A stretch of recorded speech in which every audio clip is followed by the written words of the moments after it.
Recall that we have many different versions of type lambda calculus depending on how strong the types are.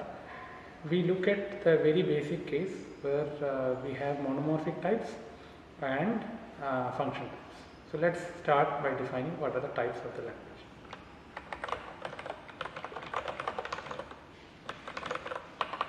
Okay, so first fix a set of basic types. Okay, think of this as your built-in types of the language. Okay, fix a set of basic types. For concreteness, we take it to be, let's say, nat and let's say bool. Okay, just for concreteness. You can have anything here. Now the types are defined inductively as follows. So your is type T where T in the set of basic types, okay, or it can be tau 1 arrow 2 where tau 1 and tau 2 are types. Okay. So this is your set of types. Notice that it is only the basic types and the function types. There is no polymorphism as of yet. We now modify the lambda calculus with natural number constants, Boolean constants, and some functions, built-in functions, together with typing each variable. Okay, so the syntax of the type lambda calculus expression changes a bit. Okay, so let's look at that. Okay, so what is an expression? Expression is n for every natural number n is an expression. Okay, so you should think of this as a natural number constant. Similarly, you have true, which is a Boolean constant, false, which is a Boolean constant, and which is a Boolean function, bool arrow, bool, or similarly not and plus. Let's say these are the built-in functions in your language. You can add more if you want.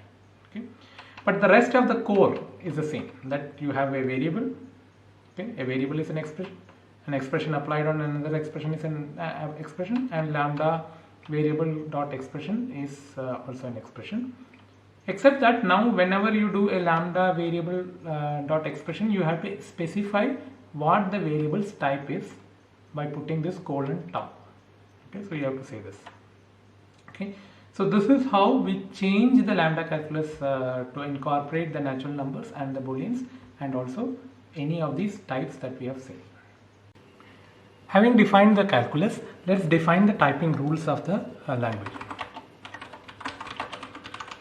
One point that we need to be careful about for completeness of the typing rules is that for every construct in the language there should be a typing rule.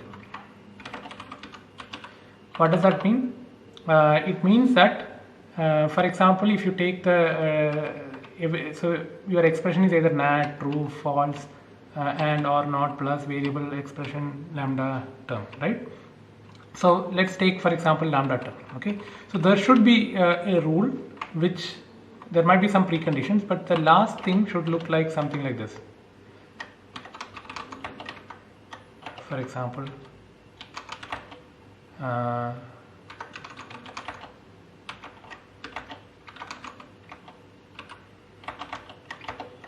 as type something. There should be a rule like this in your complete set of rules. Let's start by giving the typing rules for built-in. Okay, so in most cases for built-in we just have to give the we will have a rule where there are no preconditions. For example, let's take the built-in for nat. Okay, there are no preconditions. There are no preconditions, so nothing above the double line, and you have something like n has type nat, and this is true for all n in For all n in NAT, you have this claim. Okay. Similarly, we will have a rule for let's say the Boolean constants as well. Let's take that true is of type true. Okay. Etc. etc. The rest is exercise for false and things like that. Let's take another example of a built-in here, which is like plus, right? So plus has type NAT, arrow, NAT, arrow, NAT. Okay. No preconditions again. Okay, these are like axioms of your system. Okay, or for that matter, AND. So AND will have some rule which says something like AND has type bool, arrow, bool. Okay, so we will have such rules for each built-in construct of your language. That is the first set of rules. This is kind of obvious. We need to give this. Without that, we cannot tell what each function's type is. For variables, clearly, if we want to say the type of x, we need the assumption on the variable x. So to determine the type of x variable, we need to assume its type. So you cannot just say what is the type of variable x unless you are already given a set of assumption in which x is being of type tau. Okay. So the variable rule is just this. It says that under no precondition you can conclude that x has type tau if you already have the assumption x has type tau. Okay. You cannot kind of avoid this assumption, because if you don't have this assumption, there is no way to say what x really is. So the rule for applications look like this. Remember that the post condition should say that the type of E1 applied on E2 should be some tau 2. Okay, this should be the post condition. But there is some precondition that you need for this. Okay, so what all kind of things do you need to say before that? You need to make sure. So make sure that E1 has some type like arrow tau 2. So if E1 has type tau 1 arrow tau 2, only then we can conclude that E1 applied on E2 has type tau 2. So this you should make sure. The second thing you should make sure is that E2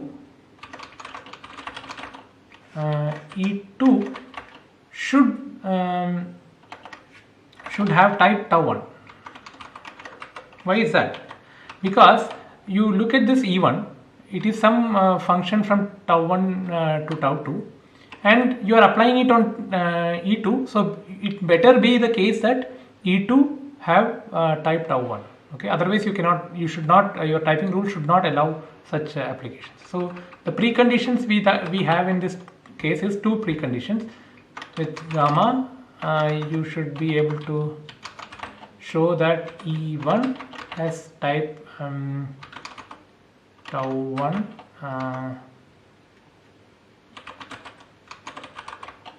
arrow tau 2.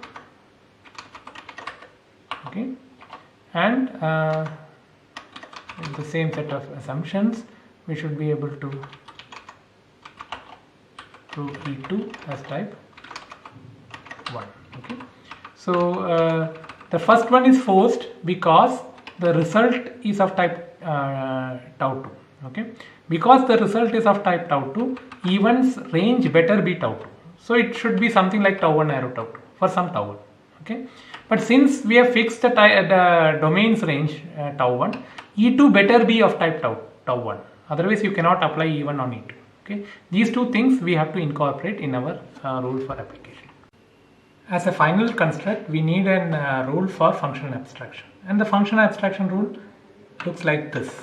Okay, so we need some preconditions, but the post condition should look like lambda x dot colon tau dot e should have type tau 1 arrow tau 2. Okay, something like this. Okay, now what is the precondition that we want? Let's work that out. Okay, now let's look at this function.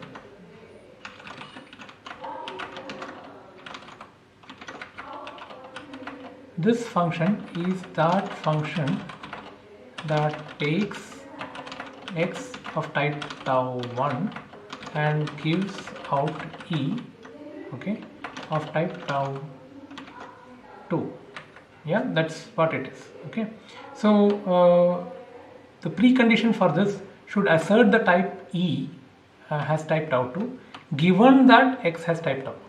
Okay, so the precondition really is this: gamma together with the assumption x has type tau 1. If I can deduce from that e has type tau 2. Okay, so under the assumption that x has type tau 1, suppose I can derive that e has type tau 2. Notice that e will have x as free most likely, and hence we need to have an assumption on x as type. Okay, so if we manage to prove this claim, okay, then we should be able to conclude, let me just intend it properly, we should be able to conclude that under gamma with no assumption on x, we can have the proof, we can have the judgment lambda x dot e has type. So let me just bracket it just for clarity. Lambda x dot e has type tau 1 arrow tau 2. So if this is possible, then we can conclude this. Apart from the rules that we have seen so far, there are two other so-called structural rules. We will ignore this for time being, but it is good to say this. So what are these structural rules? There are two rules, one called weakening and one called contraction, and these rules we will put in. There is interesting lambda calculi where these structural rules are not, okay, they are called linear lambda calculus, but let's not bother about that. So what is the weakening rule? It is obvious thing. So with let's say we have managed to prove e has type tau with gamma as a set of assumption. Okay, then we can weaken it in the sense that we can add an extra assumption which is probably not required for proving that e has type tau. Okay, so we can add the extra assumption that x has type tau 1 just like that. Okay, so that does not change in any way the proof of e having type tau. The contraction rule says that we need the assumption that x has type tau 1 only once. Okay, we don't need it multiple times. Okay, so what it says that if we manage to prove using gamma and x has type tau 1 and again x has type tau 1, the fact that e has type tau, then with gamma union x has type tau 1 we can prove e has type tau. Okay, maybe we have used the fact that x has type tau 1 somewhere in the proof of e, but we need it only once. Okay, you can continue to use that same claim. Okay, so this is called the contraction rule. Let's look at the very first proof. I want to prove that plus 1 has type nat to nat. Okay, so here is a proof, a sequence of judgment. The first in the sequence is plus has type nat arrow nat arrow nat. And this follows from the built-in rule for plus. Okay, similarly second judgment is 1 has type nat. Again this follows from the built-in rule for 1, which is a natural number. Okay, finally I can say that plus 1 has type nat arrow nat by use of the application rule. But remember that application rule requires two prerequisites which are met by the judgments in 1 and 2. This is what? Okay, next proof that I do is that the identity function on nat has type nat arrow nat. Okay, so how is that proof? It's pretty simple. The var rule I use for x. Okay, so x under the assumption x has type nat, I can derive x has type nat. This is the var rule, and then I use abstraction. Remember that abstraction requires one precondition, yeah, and that is met by the judgment that I already have. So I can conclude that lambda x dot nat dot x has type nat arrow nat. The final proof that I want to do is the following.